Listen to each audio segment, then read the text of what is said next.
Are you curious about Gestalt language processing? You are not alone. Join me, Corinne Smoose, and speech therapy PD for our podcast, The Gestalt Get Together.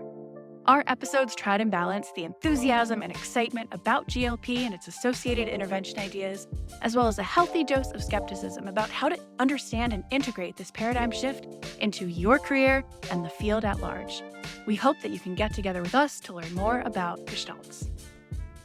Welcome to the Speech Link. I'm your host, Shar Beauchart, and I invite you to listen and learn practical strategies from experienced experts to take your therapy to the next level. Here we go, everybody. Hello, hello. And before we start, we are going to just talk a bit about disclosures. Regarding financial disclosures, Jennifer Gray receives consulting fees, lecture honorarium from LSVT Global Inc. LSVT Loud for Kids. And I know she does other presentations there. And she also receives compensation for continuing education presentations through speechtherapypd.com. I also receive an honorarium for the Speech Link, and I too am a presenter for speechtherapypd.com and receive royalty payments.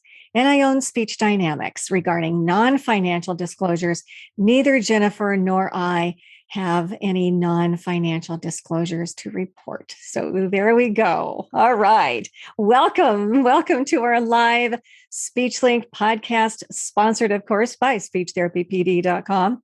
I'm Shar Beauchart, your speech language pathologist host, and I'm glad that you're here for our practical presenter and practical topic.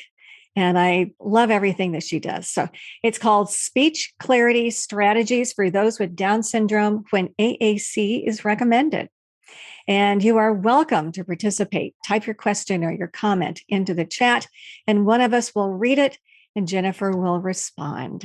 Jennifer Gray, MS, CCC-SLP, earned both her bachelor's and master's degrees in speech language pathology from Northern Arizona University, and then studied for 2 years post-grad, which is a long time, at the University of Louisiana at Lafayette. She's taught speech and fluency at the undergraduate level and speaks at local, state, and national conventions. In addition, she has written a variety of articles about speech production. I'm actually waiting for the book to come out, Jennifer, just so you know. She knows enough, I'm telling you. She has over 20 years of experience working in universities, public schools, private practice, and early intervention settings, treating speech, language, and feeding delays and disorders. Now, in the last 12 years or so, she's specialized in communication and feeding for those with intellectual disabilities and motor speech disorders, especially in those with Down syndrome. And she practices in the Denver area at Gray's Peak Speech Services, and therefore specializes in childhood communication, speech, motor planning, and feeding disorders. She trains families, caretakers, therapists, and educators. Her passion is to continue to seek and innovate evidence-based practices to ensure functional outcomes for educational, social, and independent living success. Good goal. Today is an absolute treat, Jennifer. And this is your third appearance on the Speech Link. I don't think I've ever had anybody for a third time, honestly. I have absolutely learned, I'm totally serious, and I love working with children with Down syndrome. But I've learned so much from you. Your podcasts are so very popular and really practical. And I just had to have you back for more information. So welcome back to the Speech Link. Thank you very much. I love doing this. I love being able to just kind of talk freely and hopefully help some people who have kids with Down syndrome on their caseloads that, remain just a bit confused what to do on a daily basis. Yeah. They can be, kids with Down syndrome can be challenging. And kids, and a lot of times I've worked with teens, and it can be challenging. And they're all different. I mean, they're all unique, just like all the cases that we see. But let us begin. And I'd like you for us to lay a foundation with some developmental information that's pretty well determined in our field. So tell me what we know, what we all know about, well, maybe not what all of us know, but what you know about the developmental link between speech practice and the use and the frequency of using speech and language use and development. There's a link there. Yes, there is a link. And it's getting, thankfully, a little bit clearer when we look at some of the research that's coming out in the UK. Not as much here yet, but we do have a very limited amount of information about speech and those with Down syndrome at any age. Right now, we're actually probably looking at a really, really large gap in our teens and adults, and we can talk about that later. But in terms of what we do know, I think it's still a lot less than what we want to know.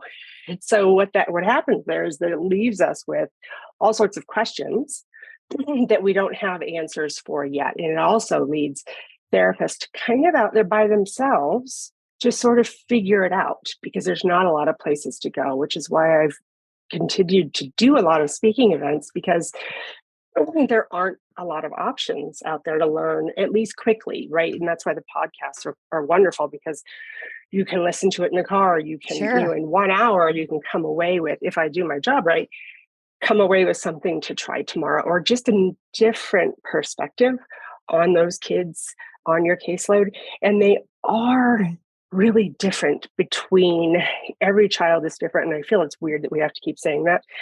But we also know that there's also some consistent phenotypes in Down syndrome that we can prepare for, that we can know are there. So we can actually walk in going, okay, this is probably going to be present. This is probably going to be present. What do I do with those? Can I get over it? So for example, in the schools, the common one is behavior, right? Because there are some behaviors in this group that really are different from other kids, even with other kids with different disabilities, such as autism. But we don't always know that. We kind of lump them all together.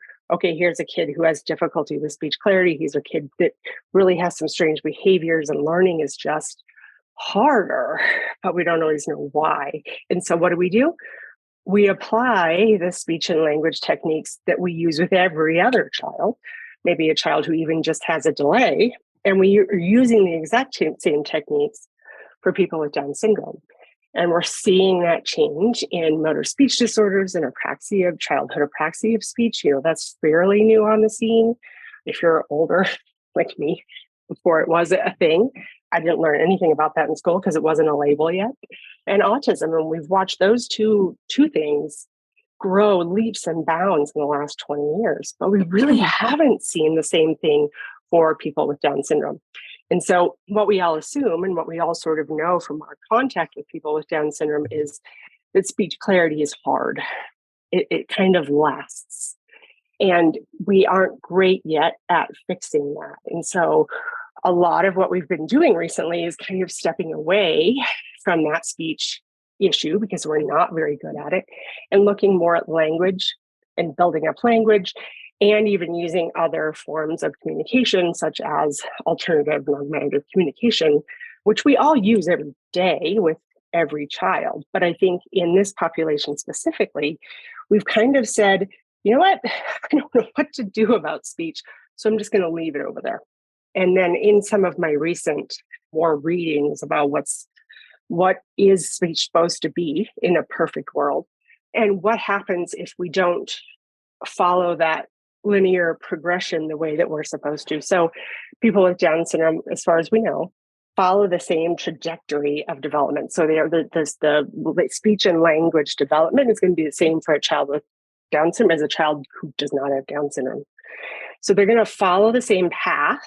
They don't hop around and have many splinter skills. They can, but there's usually reasons for that. But it's just slower. It's almost too slow, right? And when it's too slow, we feel like we need to get another form of communication there so that our kids can communicate, even though the speech isn't there yet, which, right, it's brilliant. It makes perfect sense. And we are supposed to do that. But what happens in the meantime? What happens to speech? Does it get better like it would in a typical child if we just enrich their environment? No. And so this is, I think, where therapists don't have the information. If you don't work on speech, speech won't improve. Neither will language because it's difficult. But we also have to know what that behavior piece, and then I'll let you ask another question, but one of the biggest things too, I think what we assume is that it's just going to come. It's just going to develop if we enrich the environment, we enrich the language, we give all these other things. It'll get there. Well, it doesn't. In fact, if we do get to a point where we're really excited about it and we leave it to go on to other things, it can regress, even in childhood, without anything happening, without an insult, without a major upheaval. Is speech needs to be a consistent practice throughout the lifespan. And this became really evident to me in the last 5 years working with teens and adults. They regress if they're not pushed to keep practicing. And there are a lot of reasons for that, and I can go into some of those. But basically, if we know these key elements specific to Down syndrome, I think we can make better choices and know where kind of the landmines are. So we can what to target, because there's so many things to target in one person with one therapist. So maybe that's one of the things we need to look at is more than one therapist, more than one setting for speech to develop the way that it would for a typical child. Okay. When I asked you that question, I was thinking about what you wrote me, that research is clear that speech use drives language. Speech use drives language through phonological memory and motor planning. So speaking not only enhances the clarity and probably the fluency and a few other things, but also gives that language an opportunity to develop as well. So focusing on speech and clarity and just the use of and the interactive portion of speech use during communication can help a myriad of things, or at least that's what I'm reading into it.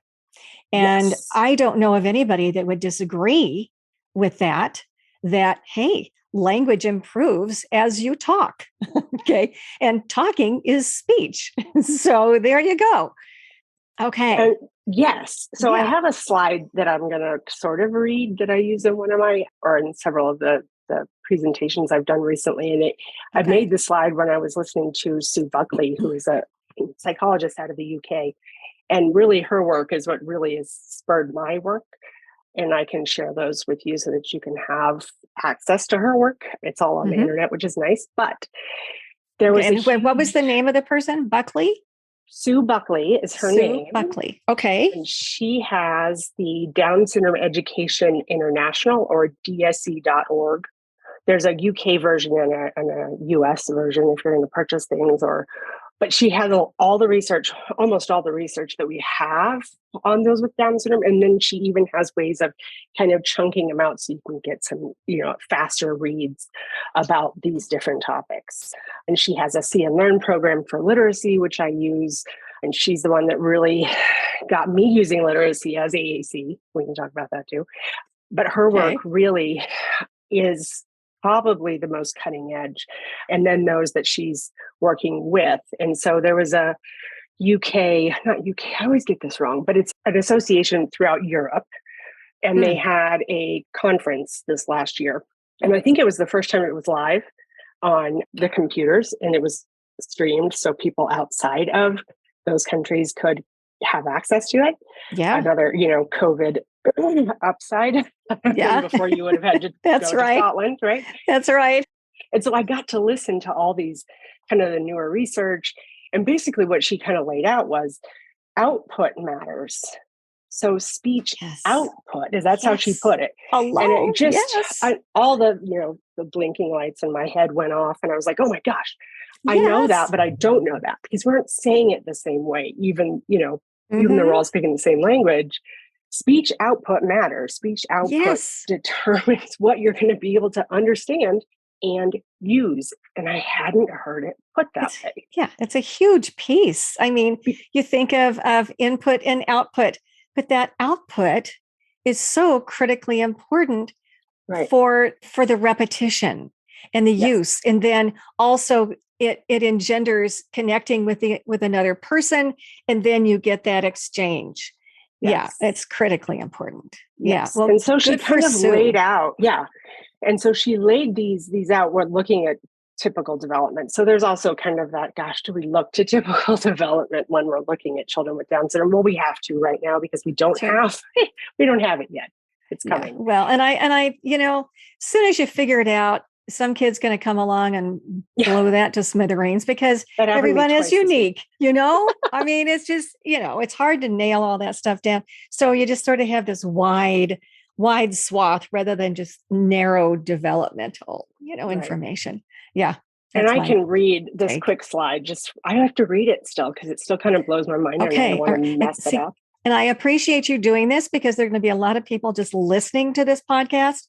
Right now we have the visual piece, but yeah, lay it on us.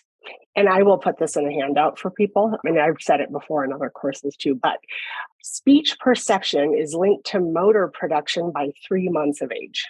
Wow. Speech perception, and I still have to repeat it. Speech perception is linked to motor production by 3 months of age. So what we're used to hearing is we say what we hear, right? We say what we hear. We say what we hear. Always check hearing. Well, this is not that. This is saying that speech perception, my hearing your speech, is linked to my ability to also say what you're saying. And 3 months of age. And the reason that really hit me the first time was early intervention is my other passion. And oftentimes we tend to get kids with Down syndrome around 2 or 3 years of age after speech doesn't show up. Right? Yeah. Yeah. And they have PT, they have OT, because we know that movement is important, right? So they're in there first, but we aren't. And so I kind of became passionate about that 10 years ago, saying, this is silly. I could have prevented some of these things in this child in front of me. But now we're having to undo bad habits already because another piece of research kind of points out that kids with Down syndrome learn differently, and they have this kind of aversion to learning easily. It's another phenotype, and there's, I don't want to go too far into it. Interesting. They come up with adaptive ways of communication. So if you've ever met someone with Down syndrome, especially the little ones, they're crafty. They're smart. They are, aren't they? You rarely don't know what they want. Funny. Yeah, it's true. It's true. Right, it's absolutely true. Great communicators. Great. Yeah. Yeah. Until they need to talk or until they need to perform. And then it all is just kind of like, I don't want to do this. Yeah. So that's one of the things we have to know. But this one is saying, gosh, we need to get in there early because this is actually going to help language. So then she goes on to say that suggesting early intervention prior to 6 months of age, that's a fun one right now, because we're kind of going to that one provider model. And so that can be kind of tricky depending on where you work, if you're in EI. And that speech sound production at 6 to 8 months of age predicts first words. So speech sound production at 6 to 8 months of age predicts first words. A lot of our 6 to 8 month olds are somewhat silent, or they're still kind of doing that pre-canonical babble because we know that development is slow, right? And then by 11 months of age, production of consonants and canonical babble predict phonological memory. And this is the one where I was like, yep, that's it. So what is that? Verbal short-term memory and speech accuracy over time. So by 1 year of age, what they're saying is actually going to determine how they use language based on memory. So we tend to think of language as concepts, but it's also memory in terms of I have to string these sounds together and these words together. Connections. To make meaning, right. Yeah. Well, that's really hard for these kids. And most of them by 11 to 12 months, they're not there yet. But because we want to get them as close as we can to typical development, we start to push that language piece, despite the fact that speech is still kind of far away. Even so, we're talking, 12 months and under for a population that doesn't do much by 12 months of age. But that's not the only thing. Then we have to kind of look at what is that makes speech hard. It's not just the intellectual disability we tend to think of with Down syndrome. It's dysarthria, it's anatomy, it's voice and resonance in very different ways of learning. And so kind of all together, this is a very interesting place with the research to go, okay, this is what we know, this is what we're doing and what we want. What maybe are we not doing well? Why do we still have 8-year-olds that have completely not clear speech? Yeah, they didn't catch up at all. No. Yeah. And why are my goals for my 2-year-old the same as my 13-year-old? And that's very common. And I think the answer is because we forgot to practice. We forgot to over practice, which is what this group needs, which every child with motor speech disorders needs, is physical motor practice, a lot of it. And so what output. Yes, right. The output. Yeah, there you go. And then what is it, like 10%? And I have this, I'll put it in the handout, but I don't have it right in front of me. Only about 10% people with Down syndrome, I have to find the age again, are only using about 10% of what they should be using by that age. And they're also not receiving the amount of therapy to get them there. So when we look at what should happen, what we want to happen and what is happening, we really start to have to look at this word called dosage. If we know that extreme practice is what we need to do, and we do know that from motor speech literature, and more is coming out there, right? So more frequent sessions, 3 to 5 sessions, shorter amounts of time, 20 to 30 minutes, sometimes some say 15 to 20 minutes, 3 to 5 times a week. That's what we're looking at for just motor speech. And then for those with Down syndrome, it's even more because we have a lot of other things going on at once. We have multiple speech disorders all at the same time. We have articulation, we have phonology, we have motor planning, we have voice and resonance. All of these things are happening, and we have hearing issues and vision issues, respiratory issues, attention issues. Yeah. Can we even attend? Executive function. Yeah. All of those. All of you those name things, it. Right. Mm-hmm. And so it's a scary kind of snowball that can keep getting bigger if we keep leaving things out. So how can we as therapists fairly help a child? Because if I just stop talking right now, you would feel, or at least I would feel, like, great, nothing is just worthless, it's pointless. We really should just kind of not even treat them, right? If I can't do that, what am I supposed to do? And so we don't have good answers for that because we don't have good research, but we do have opinions, and hopefully educational opinions as to what we can do. Yeah. And you have experience. Yes. I mean, there's something to be said for that. I hope so. Yeah, definitely. Definitely. Okay. Yes. We're looking at lots of use, lots of productions, lots of output, and yet sometimes alternative means of communication are used, correct? Sometimes, not all the times. I like to think that speech language pathologists look at their alternatives. What is an alternative and what is best for that person? What is best? Okay. Right. But what are the alternatives? I mean, I talk about old, I'm really old. Okay. And I remember going through the whole phase where sign language was huge, but then we were doing sign language. It was kind of a total communication thing where we're doing sign language, but we're also getting that verbal output as well. And I'm sort of not in that loop right now. I hope that we're still focusing on that. Perhaps, I don't know, but I know that there's other things that are going on. What are the options out there for kids with Down syndrome as far as treatment? So obviously we have early intervention, and then we start looking into the schools, right? And so that typical suggestion is to go through early intervention and get your speech there, and then turn 3, and then get preschool, and you get kind of the supplemental therapies that go in there. Well, in those settings, your options are pretty limited. in terms of what you can do, because you're kind of being told what to do based on IEPs, IFSPs, right? And so everything has to be natural, or it has to be academically relevant as they start to get older. And so I'm purposely not in the school system for those reasons, because I chose private practice after being in the schools, because I knew I could do some things that I knew would actually help speech, side of what I had to prove. Pretty for sad. Pretty EP, sad, isn't it? Yeah, that's kind of sad, isn't it? Yeah. Okay, but we do use all of those things, right? We use sign language. We use pictures. Those are all, we have to start there. It works really well. It gets kids communicating. The research says that it doesn't impede communication. It can if you're not actually training the speech along with the sign language, but that's extremely rare.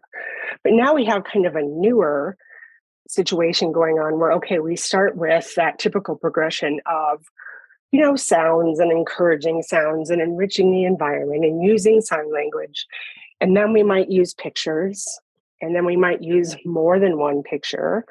We start to try to get more syllables at a time and more words at a time. But with this specific population, it doesn't happen as quickly as we want it to, because for all the reasons I already said.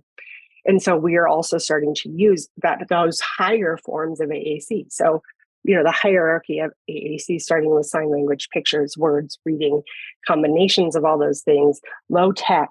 So your buttons or your low tech devices, iPads, Go Talks, those things. And then, that final step being a speech generating device. And so we're seeing all of these things being used, which is wonderful, but we have to remember, how much time are we supposed to be spending on speech output to be able to learn and use language later? And how long is it going to take us to also teach and use these other forms of AAC? And so I think therapists kind of get stuck because all of a sudden they don't have the time to do both, not well. And so they just do what they can do for this person. And we aren't able to really do it the way we're supposed to do it, according to the way that would be best for the child. Right. Yeah. And so if we're limited, if we have 80 kids in our caseload in the schools, we're going to try to learn as much as we can. But we're also going to know that AAC is probably what we should be doing, because that's what most of us are talking about right now. And that's where a lot of the research is right now. The AAC works. It helps children get to communicate easier and faster and sooner. And then, all of the things that kind of spin from there. But what we do forget is the length of time it takes to get to that point. And then the amount of time it takes to make sure that everyone is trained the exact same way so that device can be useful. That's where it falls apart. Okay. So, because I am not in that loop right now, I am not as up on the devices and what they do, or what the form of output is, what the child has to do in order to generate that communication output. What types of devices are you talking? Are you talking about something on, a handheld device, or, what are you talking about? And you're saying that it's speech generated, so that it is talking for the child. Is that what you're saying? I mean, what does this look like and sound like? Maybe everybody knows, but I don't. I don't know. And I'm not the best one to ask. So I have not. Oh, well, come on, girl. You know more than I do. I'm not as educated on the specific devices and what they do exactly and how to match them to students. It's actually really interesting and amazing what they have developed. I mean, it's changing it all the time. And it's definitely worth trialing and using, but only if we can give equal time to speech development. And that's where it falls apart. And so some of the devices, they can start, like the Big Mac buttons, right? That's kind of old school, but we can do that. So I push something, it does something, and I'm making that connection between having, what I have to say gets me something, or is now interactive. And then we go to like iPads, Proloquo for iPads. And many of you listening, probably you're going to kind of laugh at the simplicity in which I'm kind of describing this, but all the way up to either pictures or symbols representing speech in very sophisticated forms, as broad as and complex as you can imagine it. And so these work extremely well for those who cannot access speech. But what's happened with Down syndrome generally is that these children do have speech. They can access speech. It's difficult. There's behavioral issues at the same time, which really aren't behavioral issues, but there's a lot of things that are stopping speech production from being the choice. And so now we're kind of going straight to and forgetting some of the lower tech and going to some of the higher tech devices really quickly. And what I've seen in my practice is that takes a long time because we have to trial all of these earlier ways of doing things. And then we have to trial for insurance purposes, I think at least 3 different devices. And then we have to order them and then we have to wait. And so in some of the more recent ones that I've been involved in is we're looking at almost 9 to 12 months between, yes, we're going to do this to, okay, here's what we're going to get. And unfortunately, I've watched those months have very little to no speech therapies. Really kind of, we're all just kind of waiting to start when we get this device that's going to make everything easier. But they are so complex now. I can't just give you one and you know what to do with it. There's an extreme amount of training required for the SLP, for the student, for the two together, for teachers, for friends, for family members, for functional use in the communities. And so it's a lot of time to make this really work. Yeah. And what I've seen on the parent side of things in private practice is that it doesn't really get very far because of all the reasons why it isn't easy to use functionally. So batteries. What do you mean it doesn't get very far? It's not the useful at home, or kind of the diligence that we need for really good use of an AAC system. Okay. It has to be consistent. Okay. The control to manipulate it and use it. Okay. And everyone using it the same way, right? So we have teachers that need to use it in the classroom. And we talk about these and you go to those lectures and it makes beautiful sense. Implementing it, however, is kind of tough, right? So we have therapists in the schools, but how often do you even have the same therapist from one year to the next? And so keeping everybody up to date on how the child is using this while teaching the child to use it. Yeah. And all of us being on board saying the parent needs to learn it, they need to, take this training or this training. They're generally heavy. They have to be charged. There's all these levels where children don't want to use them or can't use them quickly. So if I'm in the middle of a tantrum, how likely is it that that device will get there and actually fix everything? Because we have to remember too that short-term memory is an issue for this group too. And so socially, having a group of teenagers stop talking to each other so that we can get the device ready to be able to use it as well. It's a pretty poor example. But there's all these little tiny areas that can go wrong. Yeah, but they're big. I would say, but they're big. I mean, you have listed significant things. Now, I'm thinking about being a parent of a child with Down syndrome, or maybe just I have Down syndrome. I'm the kid, and I mean, there's so many variables here, and we're just trying to communicate. Right? And I think we're trying to communicate useful in class in school to access language. I think they're very useful. There's ways that they can kind of put ideas together. They're useful. But for really trying to make a communication lifestyle, it's hard for that type of communication to be what is the default or what is the primary communication. Okay. Because we always have our voice. That's always there. Always with us. Yeah. And if you've ever noticed with kids with Down syndrome, if they keep talking, they continue to use speech even when others don't understand them. Over time, they continue to use speech even though they're not successful. So if we have a device and we're using it and it's not very functional or adaptive to all situations, what happens when it's not there? Well, we must make sure that speech practice was just as rigorous as the AAC practice so that we are actually preparing them for success Right. in the future. Right. And that's Now, where we're falling apart. okay. And you started this section by saying that there is research that says that the devices are successful and that they are the sort of go-to method of communication with kids with Down syndrome. So, but everything that you have listed makes total sense to me because these are things in the real world, not a lab. Right. And research, we have to remember, is if you read them and you can read the beginning of the research, right? We like to go to the end. I still like going to the end. I know. But they're chosen to be in these studies because they fit exactly. We may not have concomitant disorders. They may not have health issues. They may not have severe hearing issues. Yeah, they're trying to variable it out. Right. Sure. And it's highly controlled. So parents are there. It's this beautiful, wonderful Disneyland effect where it is working in if we could do this and we could do it like this, yes, it would work great. But I think they're calling it the research clinical gap between what the research says and how we're able to make it successful clinically. There's a huge gap there and a mismatch, and we aren't told that piece.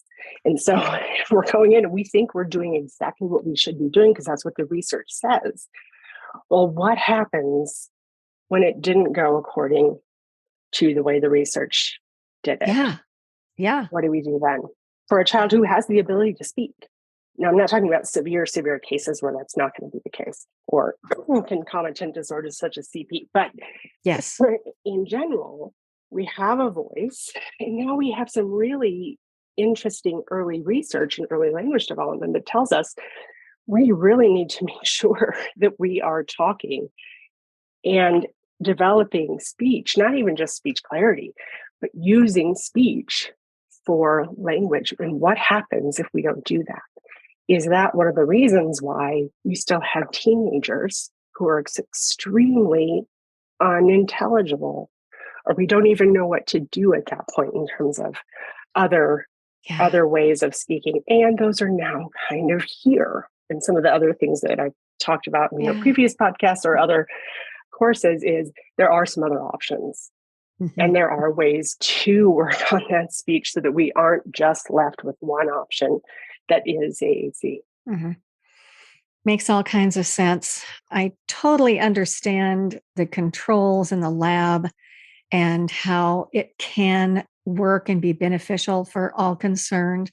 And yet I think of real life from the family, the parents' perspective, from the child's perspective, from school, just from interacting with their friends, who they're around. Maybe they're the only person in the classroom that has one of these devices, sort of separates them from other children. And I think of all of that, and it makes total sense what you're saying. As far as we don't want to bypass the opportunity for them to learn to communicate with their speech. And I hate to see that we bypass that opportunity. I call it kind of the speech boat, and after a certain age, and we all know what that age is, right around 7, maybe pushing it to 8, the speech boat sails. Yeah. I mean, really, it gets harder. Yeah. And so I really hate to not just, let's just say and make a pact that the first 7 years, we're going to focus on that speech.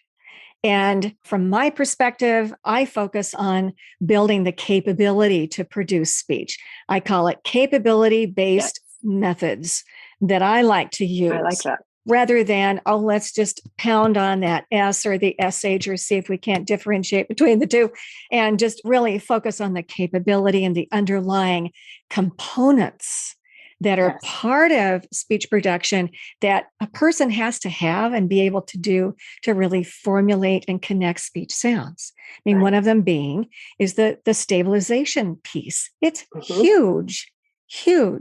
Now, there's a whole bunch of other things that go into it, but I love it that you are focusing on what matters to the children and to the parents and to reality and their day-to-day interactions with other people.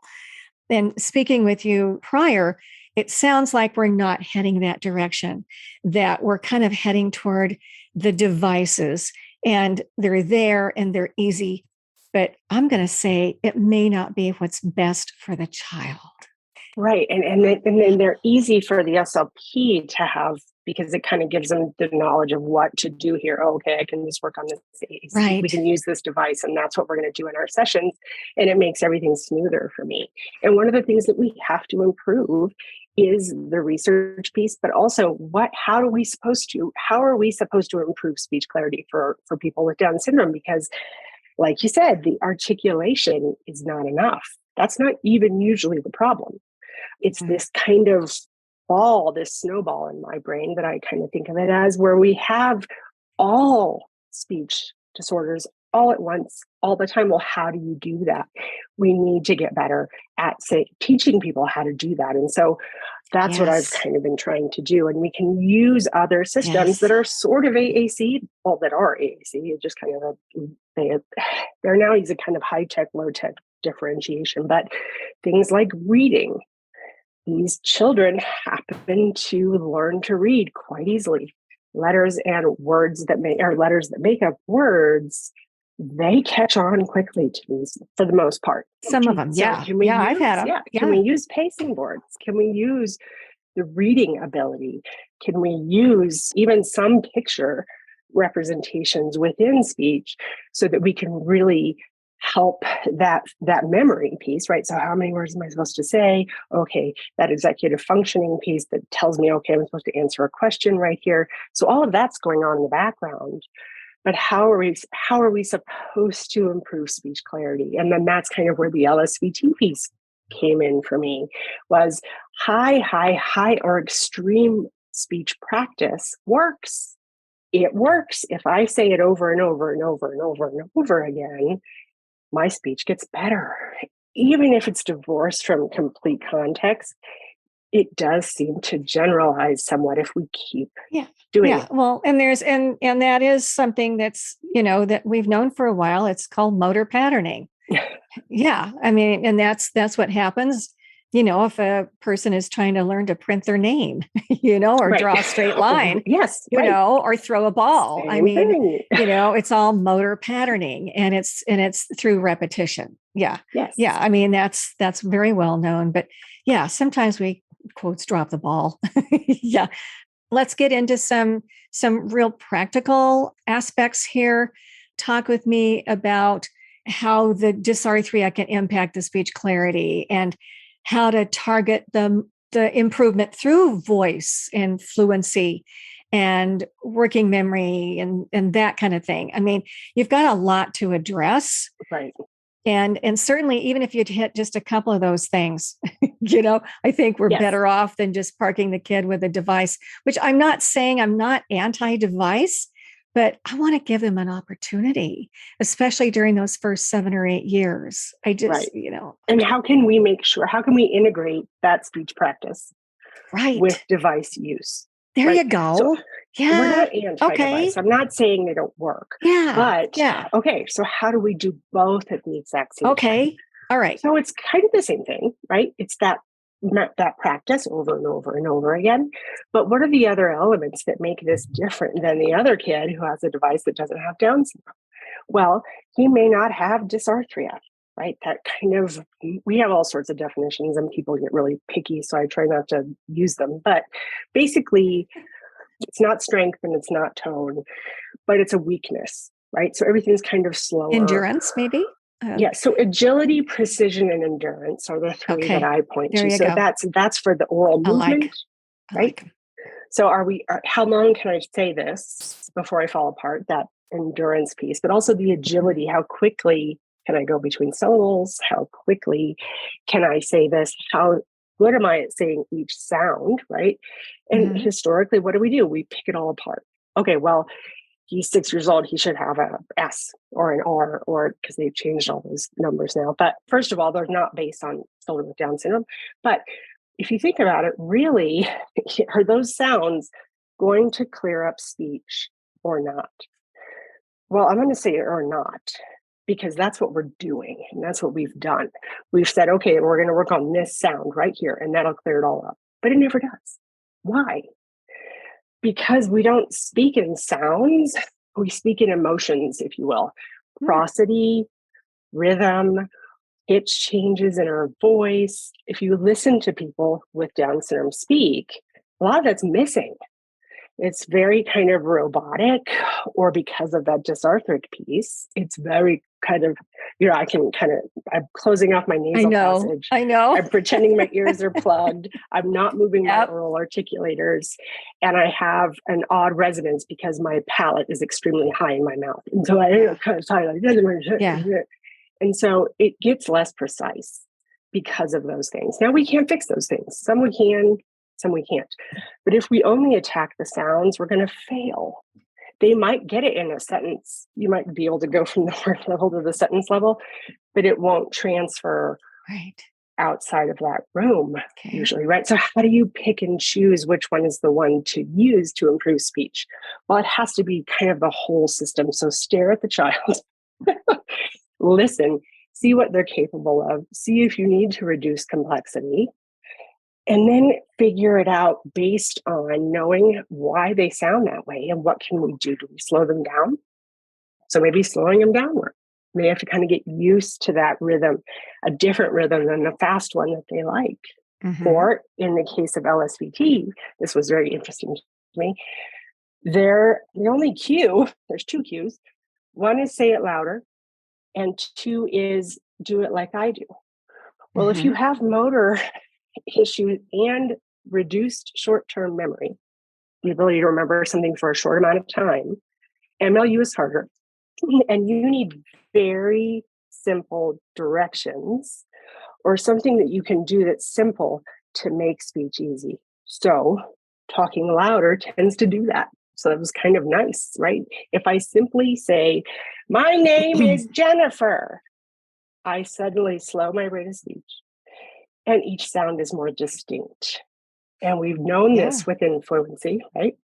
If we sing, if we change prosody, if we change the force in which we speak, things kind of clear up. So gosh, that's a really nice match, because I matched what they're good at with what they're not good at. And that might be something that works better than just that sound. Now, it's not to say that you're never going to pick on a sound, because, we need them. But if a child says, throw the ball, you're probably going to know what they said right there. Throw the ball. Do we need to work on that L in the final position to have speech that's clear? Probably not. So those old techniques of making sure that sounds are perfect in the initial, medial, and final positions is kind of a waste of time. It's good to know developmentally, but really kind of what can we do functionally? And this is kind of a not great answer, especially for new therapists, but okay, well, just tell me how to know. How intelligible are they? So intelligibility ratings. And then we need to steal stuff. We need to steal what we know from stuttering. We need to steal what we know from apraxia. We need to steal what we know from childhood learning, right? And so that's what I've kind of tried to do. When there isn't much out there, we have to have that curiosity to find it. And you might find it in strange places, such as we have done with autism, for example, where we've really had to figure this group out really quickly. And so with that mentality, can we do the same here? Can we help this child do both? How do we use here we have the device and we're doing it this way. And then knowing the little intricacies of what people with Down syndrome can and can't do well. So for example, grammar is a big issue. Their vocabulary, the ability to use or learn new vocabulary is high. They love new words and fun words. I forget, I was with somebody today and it was a Mesopotamia was a word that came in, and she can say it perfectly. Are you serious? Octopus, rhinoceros. No. But very simple words are hard. So gosh, what is that, right? Oh, What is that? wow. That's fun. That's that music piece that they love, right? You bring that in there. But what sign language and device use also do is they take out grammar, right? It's just nouns. It's just verbs. And so when we go to speak, we're confused by we're seeing this telegraphic speech. Mom, ball now. That's kind of what we're getting, because Oh, is it that's what we really? taught. Oh, That's I what gotta, sign language does. That's what pictures do. okay. And so if we know that, then we need to make sure that we fill the gaps, throw the ball, right? We're not Right. going to just use those in speech. And then that's all tied back to that ability to have rhythm and prosody when you speak, because what did we do even when praxis was kind of new to us in childhood? Praxis of speech was, let's break it apart. We can say everything and then we'll shove it back together at the end. And it's that shoving back together at the end that was kind of hard. And so now we're kind of changing our tune there and saying, well, maybe we just need to make them shorter and try to keep that prosody there. So as homework, could go out and listen to people with Down syndrome, YouTube or wherever, and really listen to what's making their speech different. Because there is a difference and they have a sound. What is it? It's kind of this mixture between someone who can't hear, so like deaf speech, Right. mixed with somebody with maybe who's had a stroke, so that kind of that dysarthria or that Right. difference in anatomy, right? The slurring type That's of what it sounds right. imprecision. Yeah. Yeah. Well, it's What the do we know? tonal piece. Right. Yeah. Muscular. Yeah. What do we do for those people in those situations? Can I bring that in? And maybe it'll work here. And so that's kind of where I spend a lot of my time, but also knowing that visual aspects of Down syndrome are extremely important. They learn visually.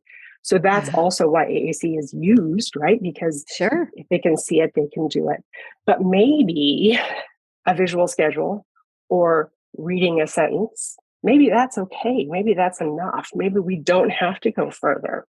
And so I've had a case recently with a child who was having kind of a regressive, she has Down syndrome, but also autism, and was having trouble just doing normal routines again. One of the recommendations from another provider was to go back to tons of visual schedules, only pictures, doing it this way and this way and this way, and it still wasn't working. I just kind of had to sit back and go, okay, well, what was it? Well, speech. I would tell her what to do and she would do it.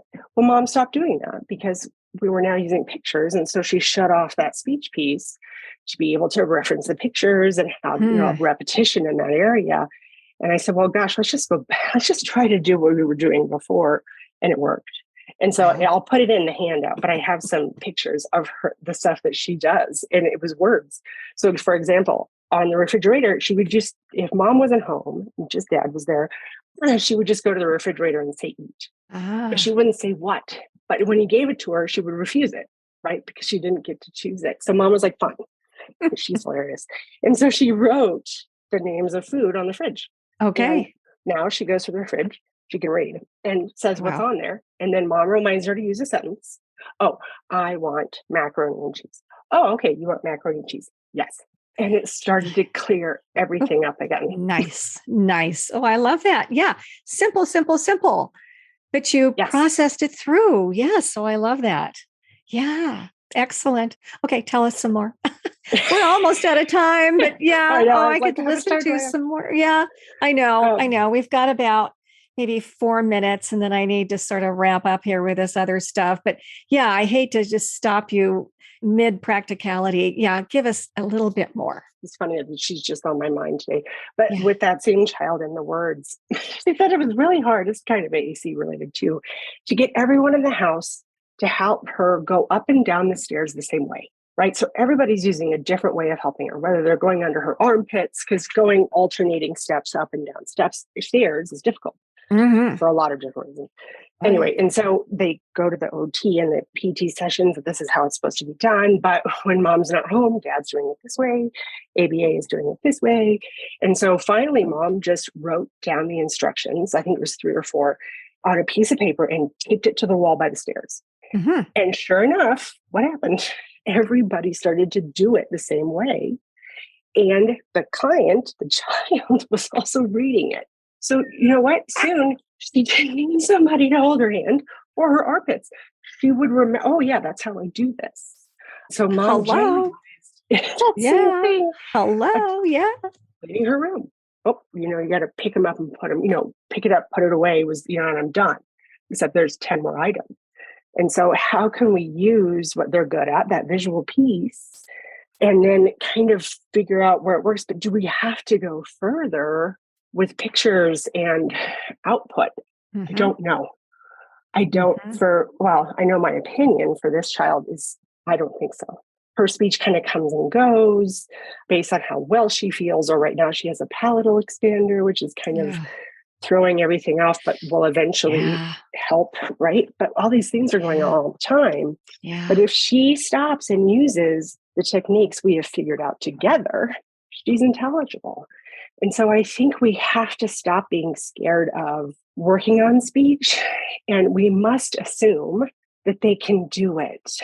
And we say this, it's the PC thing to say, but if we really mean that inclusion is inclusion, and that we want these children to be treated like other children, we have to have the faith that if we do the work, they can be clear speakers. And they can. I did a podcast for someone else with, I don't know if you've ever heard of the Improvineers. It's a improv group for people with Down syndrome, teenagers and adults. And why is that working? Why is improv working better than anything we have done? Because improv and acting is constant speech practice. It's constant voice projection. If you're in front of an audience, right? Or even if you're on a podcast, you're going to have that ability to use your voice a lot, and it helps. And so you can have it, even if you go to YouTube and go to Improvineers, the Improvineers, you can hear adults with clear speech. It's possible. And we just have to have that faith that they can do it, and that we can be a little curious and innovative ourselves to not only have a couple options. But I also know that therapists are way overworked and stressed. But I think there's a place for all of these things. And why can't we need to start also challenging insurance companies. Now that I'm treating more adults too, okay, well, they got better this last 3 months when I have to do my reevaluation. So they want to give me less therapy, not more. But if we know that the whole reason speech probably isn't great is they never had enough therapy in the beginning, and they're not getting enough right now. How do we get enough? Multiple therapists is one option. So we have a therapist for AAC. We have a therapist for speech clarity, right? We have an ABA therapist for behavior. We need to start to rely on each other's specialties also. But there is this huge kind of thought process, even within parent groups, that you just need one. It's going to be okay. It doesn't matter what they do. Just get them speech. They'll get it in school. They'll get it in early intervention. That's not enough. They need much more than we're giving them. And if we can do that, I'm pretty sure we're going to see speech clarity improve for the entire population. And we must be able to have that research, right, to support that and go to insurance companies, which I do. So I'm denied all the time. But I kind of lay out the research. Look, this is the list of things I'm working on with this child. Every time it's 15 items or more. How can I do that 1 hour a week? I can't.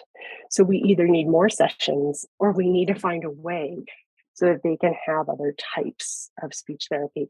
And saying that makes me nervous. And that's a huge hurdle. People don't want to hear it. It is. Yeah, huge. It is, but it doesn't mean it shouldn't be fought. Yeah, there you go. I mean, you are out there pushing down those mountains. I mean, that is a huge mountain. I mean, anything that has to do with not needing to be popular.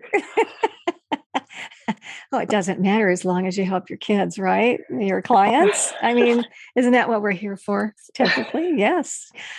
Jennifer, girl, I want to just keep up with you and see what mountains you start knocking down next time. Thank you so much for your dedication to our field and all that you're doing, and that you're stepping out and bucking the system here with AAC and with insurance. You chose two really significant mountains there to try and I know. But I probably need therapy. You might after you get done with all this. No, I admire you for doing it. Thank you, Jennifer. Thank you. Your ideas and your insights are very helpful. Thanks for all that. So in closing, I want to thank all of you for being here, for tuning in, and for continuing to get the word out about the SpeechLink podcast, where you learn as you did tonight, practical information, while you earn CEUs.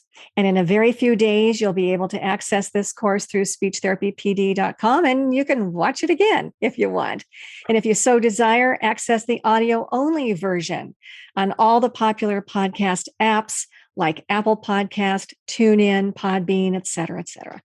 And I really want to thank you because I appreciate your supportive comments about all of that and your good reviews. So thank you. Thank you. Also, if you're planning ahead, next month's Speech Link will be a tribute and best of episode by my good friend and colleague, Lorraine Maida. You may or may not know her, but she recently passed away. I mean, like in the last couple of days here. I just loved Lorraine, and she was an amazing person, just a character full of energy and joy, and just a terrific therapist. Always enjoyed her so much. We kind of traveled and did seminars together and so on, and she did a podcast, and we're going to resurrect that podcast so that you can hear it next time. So when you tune in Thursday, January 12, 2023 at 7:00 p.m. Eastern Time, you'll get to hear a very special episode by Lorraine called Adapting Children's Literature to Encourage Oral Narrative Skills Through Developmental Levels of Storytelling. And she was really good at all that. So I hope that you can attend. Also, I hope that you know just how much you are appreciated. Thank you so much for all that you do for your therapy kids. We'll see you next time. Bye-bye. Thank you. Bye-bye. I'm thrilled you tuned into the Speech Link. I hope it was helpful. Just leave a quick review and subscribe to be a part of a select group that receives every episode. For CEUs, go to speechtherapypd.com. And for everything else, visit charboshart.com. There's free materials, articles, books, and my blog, Therapy Matters. Thank you for all you do. See you next time.